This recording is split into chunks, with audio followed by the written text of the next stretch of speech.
Yo, what's good guys? Helios here. So let's jump right into this story. So this story takes place about 2 years ago.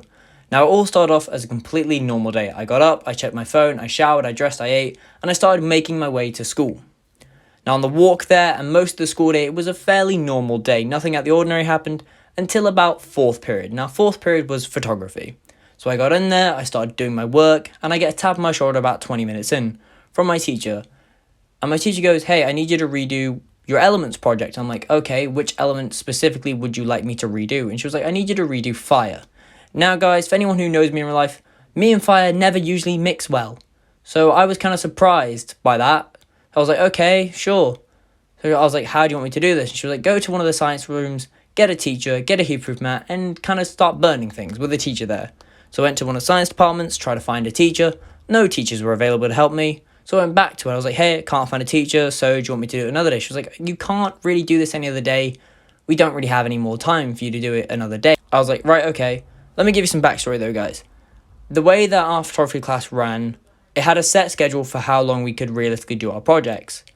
And we were basically on the final week of like that term for us to do that project. And she was like, "I need you to really do this today." So I was like, "Okay, so how do you want me to do it then?" So she's like, "Go to my art room, get a heatproof mat, get some matches, and start burning some paper." I was like, "Oh, okay." So I went to the science technicians. I got a heatproof mat, I got some matches, and I asked them for some paper. They didn't have any paper that they could give me. So I went to a science room. Now in that classroom, there was a substitute teacher. Now that teacher gave me quite a hefty stack of papers out of the bin. Now what me and that teacher were unaware of was a couple of hours before she gave me those papers, some kid had poured very flammable chemicals into the bin, and the papers had soaked them up. So she handed me these papers, they didn't feel wet at the time, and I went down to the art room, and I got everything set up. I got the tripod set up, I got the camera on the tripod, and I angled it the fire would be, and I set it to burst mode, so as soon as I clicked it, it would take a load of photos really fast, so I could just go back to my teacher and go, "Hey, I've got all these photos, I don't need to do any more, can I go?" After uploading them, and I was hoping she'd go, "Yeah." So I strike a match, I put the match on the paper, and this paper, when I say goes up really fast, I mean it went up basically like that. Like it went up so quickly, and I was kind of worried. But I didn't think too much of it. I thought, okay, maybe this paper's just really dry and really old, you know? Me being a fucking dumbass didn't realise that this could have chemicals on it because I got it out of a science room. So about 20 minutes into taking photos and burning these different bits of paper, the room starts filling with really thick black smoke. Now, in hindsight, that should have been where I stopped taking photos and stopped burning stuff. But of course, my dumbass just didn't stop. And I kept burning lots of different bits of paper and lots of different things. Now, what I hadn't noticed was, every time I would burn these papers and I would put them out, a lot of embers would shoot into the air, and they started kind of drifting. Now these embers didn't seem like they were going to cause any harm at the time, until I realised that they started landing on very dry bits of scrap paper.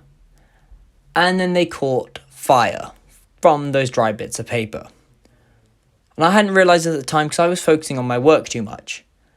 And then my friend runs in and goes, "Hey dude, you done with your photos?" And I'm like, "Yeah dude, I'm just about finished." And he was like, "Dude, look behind you." And I'm like, "What's up?"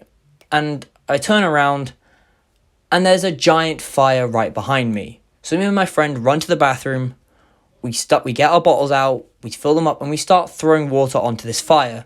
And we ended up putting it out, but that only made the smoke a lot worse. So we ended up opening all the windows, trying to let this smoke go out, and the smoke wouldn't leave. So I was like, right, okay, this isn't good. So we opened the door to the main hallway to hopefully let the air, like the new air, take out the smoke. And we knew the door to the quads were open, so we were hoping that the air would just filter through and go out the quad. It didn't. It went straight through all the hall. And then a lot of teachers noticed there was a lot of black smoke in the hallways, and they came out kind of panicked. Now, understandably, if you see smoke, you're gonna come out kind of worried. And they came and found me and my friend putting out the rest of this fire. Now, fortunately for my friend, he didn't get in trouble for this. Only I got in trouble. And I didn't even get in that much trouble. So about 20 minutes after putting out this fire, lunch rolls around and I go for lunch. And then just after lunch, I go to my 5th period. Now, during 5th period, an announcement comes on it, and the announcement goes like this: "Helios to the office, please. Helios to the office, please. Thank you very much." So I get up, I grab my bag, and I go to the main office. And I get into this room, and my teacher sat there, my fourth period teacher, and my principal sat there with a firefighter. And then I proceed to be chewed the fuck out by my principal, my teacher, and this firefighter for apparently being a massive dumbass. Now, I'm sat here listening to them going, why did you do it alone? Why didn't you wait? Why didn't you get a teacher? Why would you be so stupid? And all I was thinking was, hang on a minute.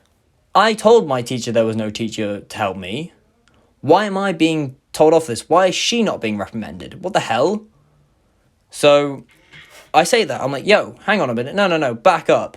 I told my teacher that there was no one to help me. And I said, do you want me to do it another day? And she went, no.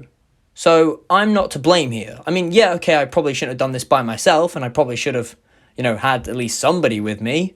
But she shouldn't have left me alone with matches in an art room. Like, come on. And they're like, actually, you know what? You have a fair point, Helios. She shouldn't have left you alone.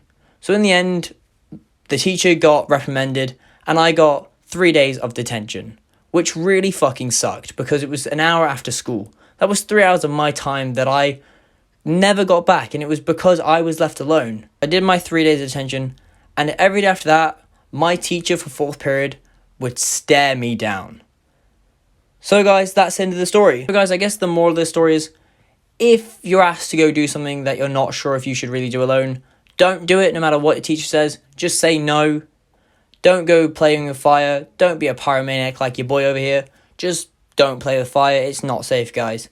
So guys, I hope you enjoyed today's story. If you did, please leave a like, comment, subscribe, and turn on the notification bell. It does help out quite a lot. So guys, thank you so much for watching today's video. Peace.